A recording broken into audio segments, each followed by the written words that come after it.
Alam niyo ba, before I enter into freelancing, I have my own physical store. Sobrang galit na galit ako sa mundo nun. Nasa pinakatuktok na ako ng pangarap ko. Inalis mo pa siya sa akin. Ito yung pinaka-mistake ko when I started. Nakakapagod palang magsalita habang naglalakad. Hi! Hindi ito naka-plan sa content calendar ko, but I wanna show you and share with you guys how I manage everything, having my own business and handling multiple clients and having a coaching session. It's actually 12:16 na PM and meron akong sale collection mamaya sa business ko, 5 PM. Hindi pa ako nakakapag-measure, hindi pa ako nakakapag-picture. One of my to-do list kasi ngayon is to film YouTube. So, hindi ko alam kung paano ko siya pagsasabay-sabayin. Kaya ngayon, samahan niyo ako kasi I'm going to measure and picture ng mga damit while filming my YouTube and telling to you or helping you how to manage and how you can start being a social media manager and get that multiple client, ano yung ginawa ko. And actually, kaya ngayong tanghali ako mag-start kasi kakatapos ko lang sa coaching session. Yes, nakatapos ako ng isang to-do list coaching session. Ngayon, mag-film tayo ng YouTube while doing the product shoot of my business. Ready na ba kayo? Samahan niyo ako. Let's go! Okay, I need my 2 phones. Ayan. I also need my water. Kasi medyo mainit kasi sa taas. Alright. Welcome to my dog. Ay, welcome to my dog. Say hi to my dog. Yan. Mamaya, susunod yan sa atin. Kasi always yung nakabuntot sa akin. So, mag-refill lang ako ng aking tubig. Kasi naubos siya sa coaching session.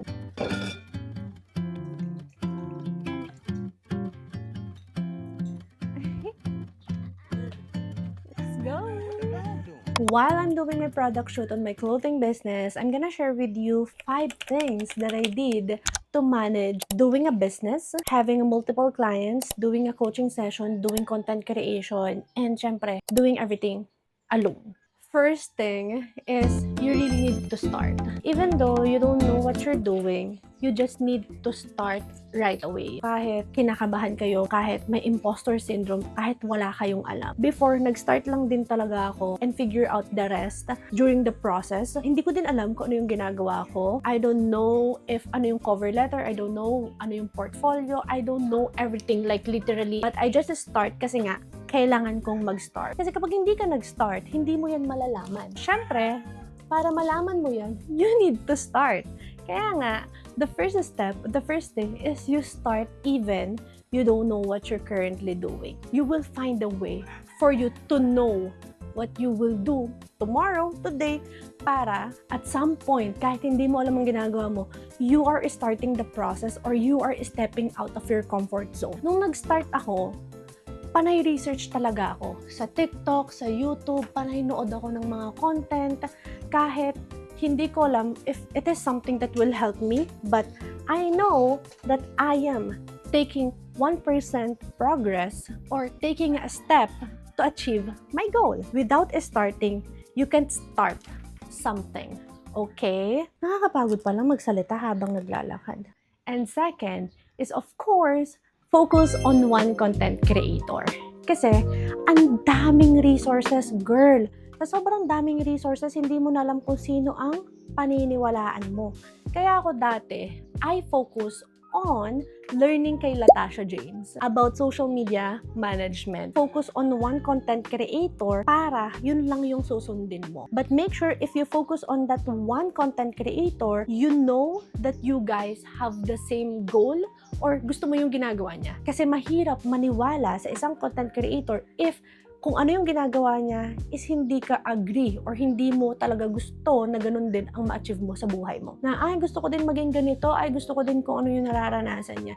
Parang that content creator inspires you and motivate you at some point. Kung ano yung process niya, susundin mo lang din. Which is very important dahil nani-nail down yung mga resources na kailangan mong alamin. If you are watching multiple content creator, na-overwhelm ka na nga with all of the information, ma-overwhelm ka pa sa lahat ng ginagawa nila. And that's something that will stop the progress, not to stop, but slow the progress of you growing as a social media manager or into freelancing. Kaya ngayon, think of that content creator. Focus ka na sa resources na ino-offer ng content creator na yon. And the third is show up scared. Yes, dinagdag ko talaga yung scared sa show up. Kasi I know for sure most of you are very scared to show up and don't know how to show up. Naakala nyo, ano nang mangyayari kapag nag-show up kayo at natatakot kayong mag-show up talaga. Ito yung pinaka-mistake ko when I started is that I show up pero I did not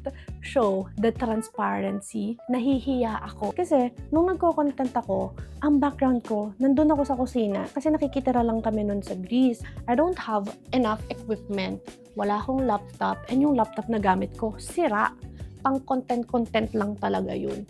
Ang pinaka-ginagamit ko talaga ay ang cellphone. I want you to show up scared even though pangit ang background mo, even though nasa tingin mo, madajudge ka ng people. Girl, mawalan ka ng pake talaga. Mawalan ka ng pake kasi hindi naman sila naambag sa success mo or sa growth mo. As long as you are happy with what you're doing at wala kang inaapakan tao, totally fine, mag-show up ka and I will support you. With what you have right now is you need to show it transparently. People love transparency. People love doing the behind the scene.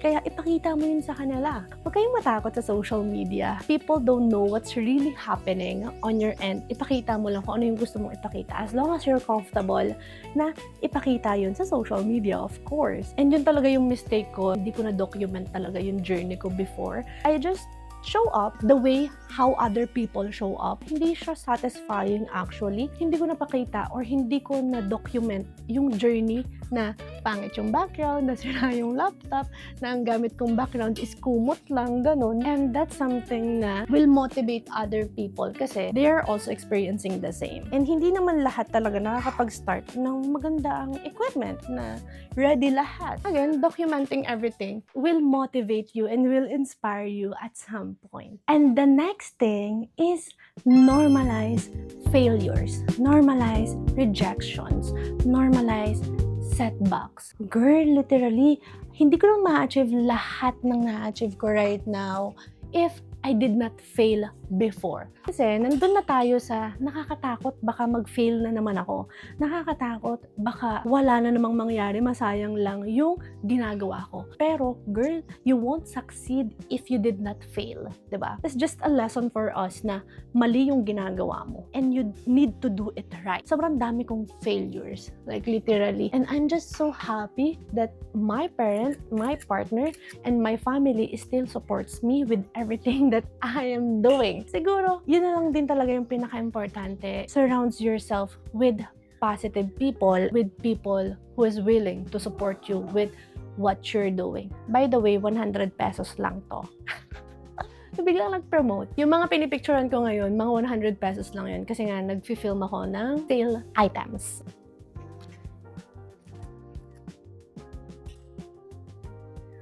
Kaya ngayon, kung nakaka-receive kayo ng mga rejections from your proposals, girl, that's normal. Alam niyo ba dati, sobrang gumastos talaga ako sa Connects kasi nga Upwork lang ang ginagamit ko to get my first client. Kasi girl, wala naman akong social media eh. Wala naman akong ipapakita. Like literally, walang-wala talaga ako. Kaya I use Upwork and I am just so lucky kasi nga dati, 2 Connects pa lang yung required to apply sa mga jobs. Ngayon kasi 16 Connects na siya. Pero I still recommend Upwork for you. Kaso nga lang, you need to invest talaga sa Connects. Nag-invest din naman ako sa Connects before. Alam mo ba, yung Connects na pinambili ko is debit card ng nanay ko and hanggang ngayon hindi niya alam na ginamit ko yung debit card niya. $15 kasi is worth 100 Connects. So meaning 200 Connects yung nagastos ko talaga before I get pala my first client. Nagkaroon ako ng 2 discovery call.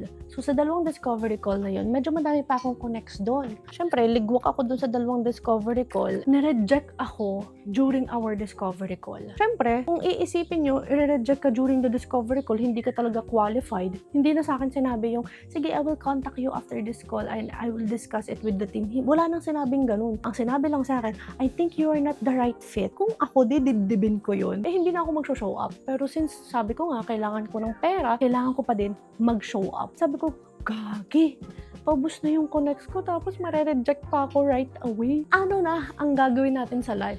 Pero I still choose to show up even though na-reject ako right away. Kasi wala naman mangyayari kapag hindi ako nag-show up. Yes, mare-reject ka talaga kasi bobo ka. Ganun lang yun. Sabi ko, paubos na yung connects ko, kailangan ko nang magkaroon ng client. Dahil ang dami ko nung nagastos, ginamit ko pa yung debit card ng nanay ko nang hindi alam. Kaya kailangan ko na talaga magkaroon ng client. And guess what? I share all of my journey to get that first client, what cover letter. Dito, shinare ko dyan yung journey ko sa first client ko. Sabi ko nga, I am not gatekeeping, guys. I can share whatever I wanna share or whatever you think is helpful for you para lang makuha nyo din kung ano yung gusto nyo sa buhay nyo. Kaya sabi ko sa inyo, normalize failures. Kasi kung hindi ako nag-fail, hindi ko makukuha yung first client na yun. Diba? And the last thing is always trust God's plan. Girl, everything happens for a reason. Alam niyo ba, before I enter into freelancing, I have my own physical store. Ito kasing pinaka place na to. This is our second floor ng bahay. And dati, may physical store talaga ako dun sa Baywalk, tapat ng daan. Yun na talaga yung pinaka-tuktok ng pangarap ko. Nakakala ko, pagka-graduate ko, pwede na akong mamatay kasi meron na akong physical store. Pero girl, hindi. Hindi pala talaga para sa akin yung physical store na yun. Kasi, pina-close down siya ni Lord sa akin na, hoy, hindi mo pa time.